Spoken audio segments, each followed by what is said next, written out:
नमस्कार, स्वागत है आपका हमारे चैनल पर। मैं हूं आपके साथ शिप्रा सैनी।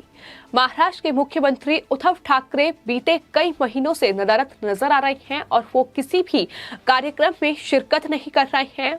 वो लगातार उनकी अनुपस्थिति बीजेपी कहीं ना कहीं उस पर सवाल उठा रही है और अब महाराष्ट्र से जो तस्वीरें सामने आ रही हैं वो अपने आप में सवालों के घेरे में हैं। दरअसल एनसीपी प्रमुख शरद पवार के द्वारा एसटी मजदूर संघों की बैठक की गई है। उस बैठक की अध्यक्षता शरद पवार ने की है और इसी के साथ साथ परिवहन मंत्री अनिल परब उस बैठक में मौजूद थे। लेकिन जिस तरीके से मुख्यमंत्री उद्धव ठाकरे हैं, लेकिन उद्धव ठाकरे इस बैठक से अनुपस्थित थे और शरद पवार इस बैठक में शामिल हुए, जिस पर बीजेपी अब लगातार हमलावर है और मुख्यमंत्री उद्धव ठाकरे पर लगातार सवाल उठा रही है और ये पूछ रही है कि क्या मुख्यमंत्री उद्धव ठाकरे ने एनसीपी प्रमुख शरद पवार को जिम्मेदारी सौंप दी है? क्या अब उन्हें सुपर मुख्यमंत्री बनाया जा रहा है? ये तमाम सवाल हैं जो बीजेपी की ओर से लगातार पूछे जा रहे हैं। जो तस्वीरें इस बैठक की सामने आई हैं उस पर बीजेपी नेता राम कदम ने सवाल उठाते हुए और ये पूछा है कि आखिर मुख्यमंत्री और प्रशासन के अधिकारियों की अनुपस्थिति में शरद पवार ने बैठक कैसे की। इसका जवाब अब एनसीपी प्रमुख शरद पवार दे। यानी अब इस बैठक के साथ साथ महाराष्ट्र में सियासत भी बेहद गर्माती दिखाई दे रही है। आपको बता दें, एसटी कार्यकर्ताओं की कुल 22 यूनियनों की एक्शन कमेटी ने एनसीपी के सभी सांसदों का चुनाव कर लिया है और शरद पवार ने सोमवार को उनके साथ एक बैठक की है। इस बैठक में परिवहन मंत्री अनिल परब भी शामिल हुए। बाद में लंबी चर्चा के बाद एसटी मजदूर संघ के प्रतिनिधियों ने कर्मचारियों से तत्काल काम पर लौटने की अपील की है। तो ये अपने आप में महत्वपूर्ण बैठक थी। हालांकि इसमें मुख्यमंत्री मौजूद नहीं थे और यही वजह है कि बीजेपी की ओर से लगातार सवाल जो है वो शरद पवार और उद्धव ठाकरे से पूछे जा रहे हैं कि आखिर शरद पवार ये बताएं कि वो महाराष्ट्र में कौन से संवैधानिक पद पर बैठे हुए हैं, आखिर किस पद पर वो बैठे हुए हैं कि उन्होंने इस बैठक की अध्यक्षता की है। जाहिर तौर पर अगर मुख्यमंत्री उद्धव ठाकरे ठीक नहीं हैं, अगर उनका स्वास्थ्य ठीक नहीं है, तो जिम्मेदारी बनती है कि महाराष्ट्र के उप मुख्यमंत्री अजीत पवार इस बैठक की अध्यक्षता करते, इस बैठक में शामिल होते, इन एसटी जो कार्यकर्ता हैं उनके साथ बैठक करते। लेकिन तस्वीरें इसके उलट देखने को मिली। एनसीपी प्रमुख शरद पवार इस बैठक की अध्यक्षता करते नजर आए हैं, जो अब बीजेपी कहीं ना कहीं जिस पर सवाल उठा रही है। राम कदम जो कि बीजेपी के नेता हैं, उनकी तरफ से ट्वीट किया गया है और ट्वीट करते हुए ये लिखा गया है कि क्या मुख्यमंत्री ने अपना प्रभार माननीय शरद पवार को सौंप दिया है, और अगर नहीं तो वे असंवैधानिक संविधान का उल्लंघन करके मंत्रियों और अधिकारियों की बैठक आखिर कैसे कर सकते हैं, और अगर शरद पवार को बैठकें करनी ही है तो उन्हें मुख्यमंत्री का प्रभार सौंप दिया जाए। केवल एक निदान उचित है, ये साफ तौर पर राम कदम की ओर से ट्वीट किया गया है। यानी सवाल लगातार बीजेपी उठा रही है कि एक तरफ महाराष्ट्र में मुख्यमंत्री उद्धव ठाकरे एक्टिव नहीं है, वो किसी कार्यक्रम में शिरकत नहीं कर रहे हैं, और दूसरा विकल्प भी नहीं तलाशा जा रहा है कि यानी किसी और को भी मुख्यमंत्री नहीं बनाया जा रहा है। बीजेपी की ओर से बार बार ये कहा गया है कि अगर उद्धव ठाकरे मुख्यमंत्री की जिम्मेदारी नहीं संभाल सकते हैं तो वो अपनी पत्नी रश्मि ठाकरे या फिर आदित्य ठाकरे को महाराष्ट्र का मुख्यमंत्री बना सकते हैं।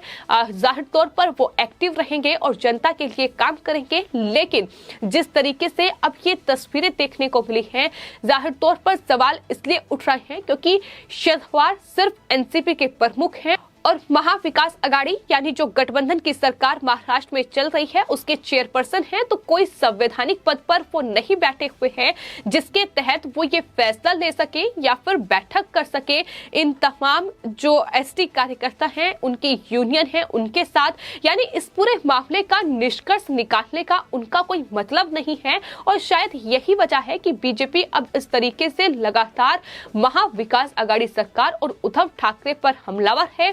मुख्यमंत्री की कुर्सी पर लगातार मुसीबत जो है वो देखने को मिल रही है, क्योंकि जिस तरीके से उद्धव ठाकरे बीते कई महीनों से एक्टिव नहीं है, महाराष्ट्र की जनता की कोई परवाह नहीं की जा रही है और इस तरीके से गैर संवैधानिक तरीके से बैठके हो रही हैं, जिसकी अध्यक्षता कोई भी कर रहा है, ना ही उप मुख्यमंत्री अजित पवार कहीं नजर आ रहे हैं। तो क्या इस तरीके से महा विकास आघाड़ी सरकार चलेगी, ये सवाल लगातार बीजेपी दाग रही है। और शरद पवार पर तो आरोप यहां तक बीजेपी की ओर से लगाए गए हैं कि दरअसल सुपर मुख्यमंत्री बनकर अब संविधान की धज्जियां शरद पवार उड़ा रहे हैं। तो अब लगातार बीजेपी इस पूरे मामले पर दरअसल शरद पवार, एनसीपी प्रमुख जो हैं और साथ ही शिवसेना के नेता और महाराष्ट्र के मुख्यमंत्री उद्धव ठाकरे, संजय राउत जैसे नेताओं को ये बता रही है कि किस तरीके से संविधान निर्माता बाबा भीमराव अंबेडकर के संविधान के नियमों का सम्मान किया जाना चाहिए। सरकार संविधान का अपमान नहीं कर सकती है जैसा कि वो करना चाहती है,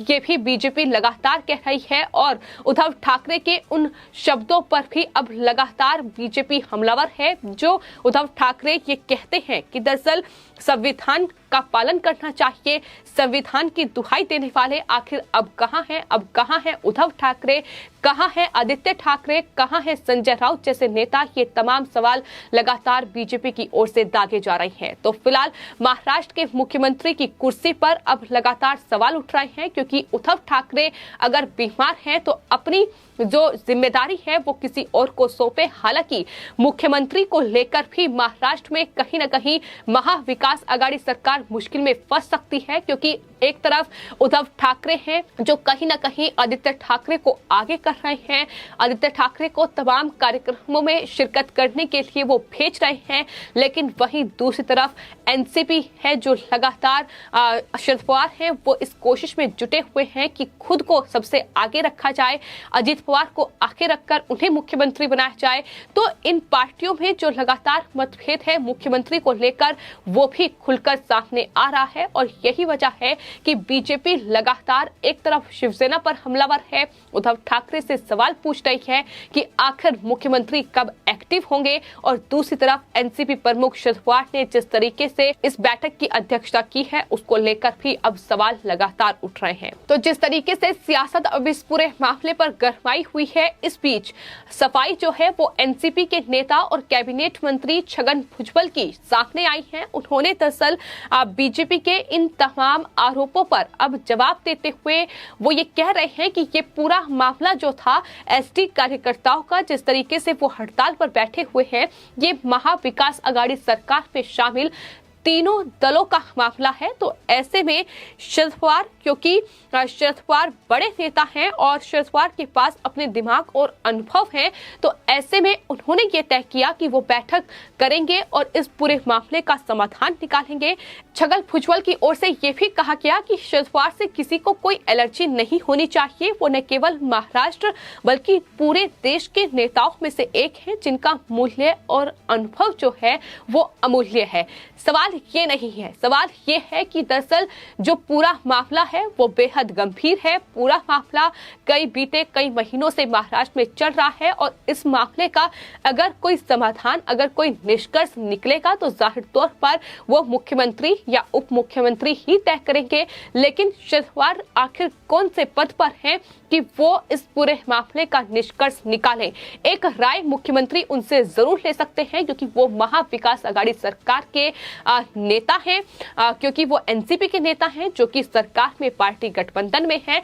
लेकिन आखिर वो तय करने वाले कौन होते हैं कि इस पूरे मामले का निष्कर्ष कैसे निकाला जाएगा? तो सवाल यही है, और यही वजह है कि बीजेपी लगातार सवाल जो है वो अब शरद पवार पर दाग रही है कि आखिर क्यों शरद पवार इतने बड़े और काबिल नेता होने के बावजूद इस तरीके से संविधान की धज्जियां उड़ा रहे हैं। और ये तमाम वो नेता हैं जो बीजेपी को, जो केंद्र सरकार को संविधान का पाठ पढ़ाते हैं, जो ये बताते हैं कि किस तरीके से दरअसल केंद्रीय जांच एजेंसियों की दुरुपयोग जो है वो केंद्र सरकार कर रहा है, संविधान के विपरीत जाकर काम हो रहे हैं। ये तमाम नेता हर रोज, चाहे फिर संजय राउत हो, उद्धव ठाकरे हो, आदित्य ठाकरे हो या फिर एनसीपी के तमाम नेता नवाब मलिक हो, शरद पवार हो, ये तमाम नेता हर रोज ट्वीट देते हैं और ये कहते हैं कि केंद्र सरकार संविधान का पालन नहीं कर रही है। लेकिन खुद महाराष्ट्र में क्या हो रहा है, इस तरीके से संविधान की धज्जियां उड़ाई जा रही है कि आज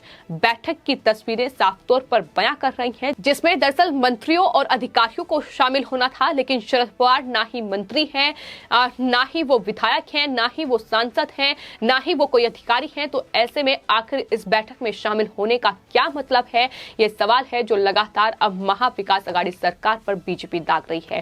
फिलहाल आपकी इस पूरे मामले पर क्या राय है, हमें कमेंट बॉक्स में जरूर लिखें और चैनल को सब्सक्राइब करें। धन्यवाद।